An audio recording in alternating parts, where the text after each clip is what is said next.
Well, I've spent a lot of time with teachers across this state, and two of the things I'm hearing is that the biggest incidence of mental health, the growth and appearance of mental health, is in elementary schools, and the biggest increase in suicide rates is in middle school.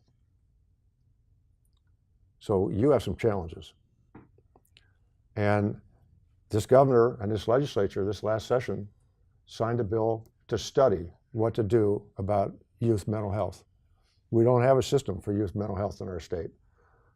And we have obviously a growing need, a growing challenge for your schools all across Iowa, and we're going to study it again, even though it's been studied many, many times, and there's a lot of expert ideas sitting on shelves all across this state as to what to do. I'm not interested in studies. They've been done. We know what to do. What we need to do is start implementation and start funding.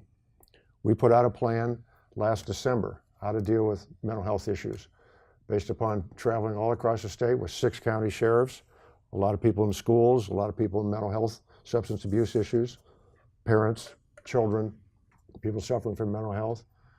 And our plan is based upon that knowledge. And I've had 6 more of those roundtables across the state in the last couple of weeks, and it's getting worse. It's not getting better.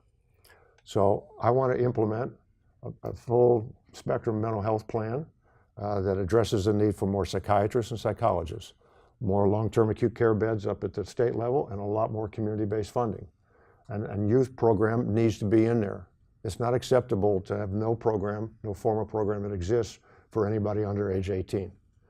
At the same time, we need counselors in our schools. So if we fully fund our schools, we can put counselors back in our schools again. I have a young daughter who's studying, getting her master's in counseling. She wants to be a school counselor, but she looks at what's going on in our schools where we're cutting them out because we can't afford them, and we're just burdening them with too much work and too many school buildings to go to. She's saying, is that really a job I want these days? And I know you're having that challenge. So, we need to fund mental health, and we need to create a youth-based mental health program that has counselors in the schools, that has mental health training for the counselors, that has opportunities for them to get out of the classroom, get the support that they need, get the kind of observation, diagnosis that they need, identification and prevention, get them back in the classroom. You know better than I do. The sooner we identify mental health, the easier it is to take care of it, so it doesn't get worse and worse. And that means we're going to have to fund these programs. So again, we got to stop those wasteful tax giveaways and instead use some of that money to put into improving our mental health system in the state, which includes creating a youth-based mental health program. That would make a big difference in what you're talking about. But it's time to stop talking about it and studying it. It's time to do it.